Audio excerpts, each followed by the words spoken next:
Today I'm going to be talking about communication in the workplace.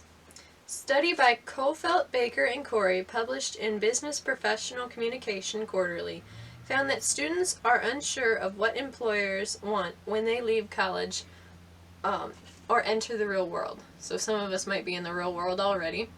I'm not sure what your guys' plans are. So what we need to do as college students, we need to learn about this topic. We need to study it so that we know what employers are expecting of us when we enter the workforce, whether that be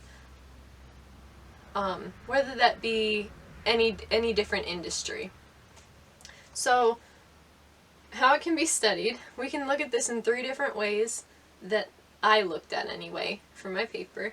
I looked at it as far as leadership styles, employer-employee relationships and how that is workplace solidarity, and employers' perceptions of communication skills and employee commitment, and how those all affect each other, because it's interwoven. All these studies are basically, it's a chain reaction. They affect one another as far as what is important and what they teach us.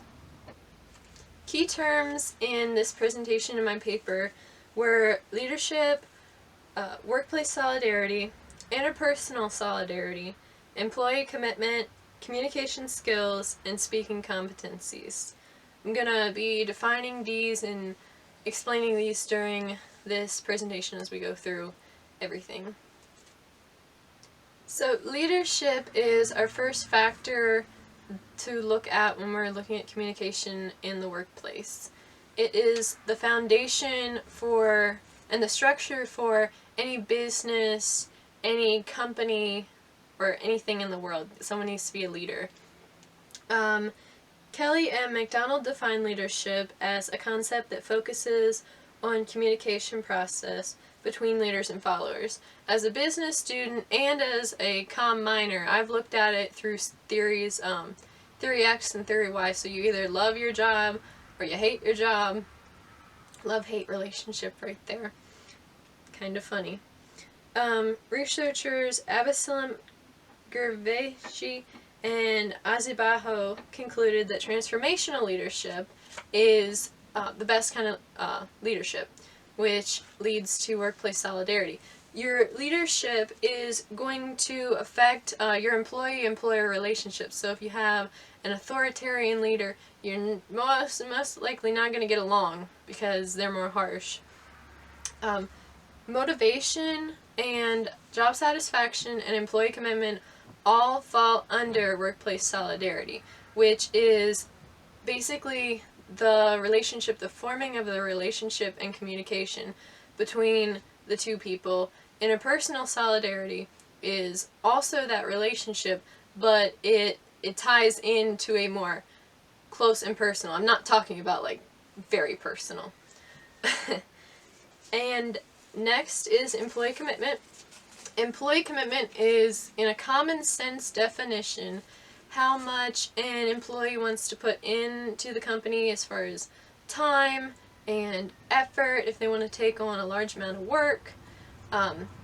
For this, employee commitment is affected with job satisfaction and motivation, as well as the leadership style.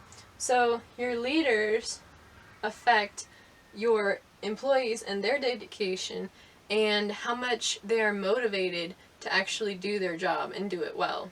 Communication skills are the focus, really the focus of communication in the workplace.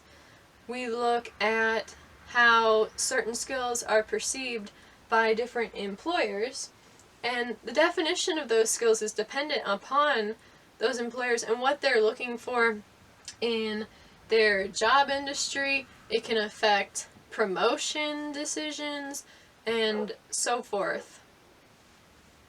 Employer perceptions and on skills. So I mentioned in communication skills that they're affected by job industry and the career field that you're going into. Your employers can have many different perceptions. Ortiz, Regent Sebest, and McDermott took a unique approach on how to gather data on this factor. They used business students that went to employers in their career field of interest, like vet, accountant, and such, and wanted to know what these employers are looking for in them as a person in general, so they know what to expect.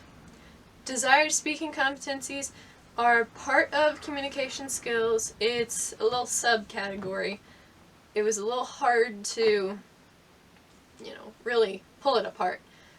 They include taking initiative, giving feedback, collaboration with others. Professionalism is a big one as well. Different employers want different speaking competencies. Particularly today, they're looking at oral communication skills. Not so much the written and like email skills. They're not looking for that. They're looking for more oral presentation skills. So you can do stuff like this by, and you can get better at it by taking classes like this in college. So what about new hires? As I'm defining new hires as people just going into the workforce or who have been let go and are going back into a different job. And of course that's completely messed up with this COVID-19 stuff. So you can have your take on what that means. But basically, new hires, employers are looking for diverse communication skills. So those speaking competencies that I talked about, interpersonal skills like we're learning in this class, how to talk to others, how to form relationships, and your written, oral, visual, your key communication types of communication skills. So the study participants, it was interesting because there wasn't a wide variety across who they studied in these 7 studies. One in particular took business students, like I was saying, and they went out with open-ended questionnaires, which in a minute I'll explain closes the gap, or tries to close the gap. Employers from different fields to get their opinions, and employees to get their opinions on how leadership affects their commitment to the company. So I just said the research method, it was an open-ended questionnaire. These research studies really wanted to get away from just classifying what communication skills are. They wanted to see very different opinions on what is needed and wanted in the workplace. And so, as we said, qualitative data is from an open-ended questionnaire. Quantitative data would be just from, I don't know, an ABCD or choose this out of like, dislike. I can't think of anything else at this moment. Because they can easily just slap some data together from quantitative, but you actually gather more and learn more from qualitative data, which to me that would be more important in this area because it helps us to know what to look for, and it helps us to know what employers want from us and how to be successful in the workplace. And there's my references.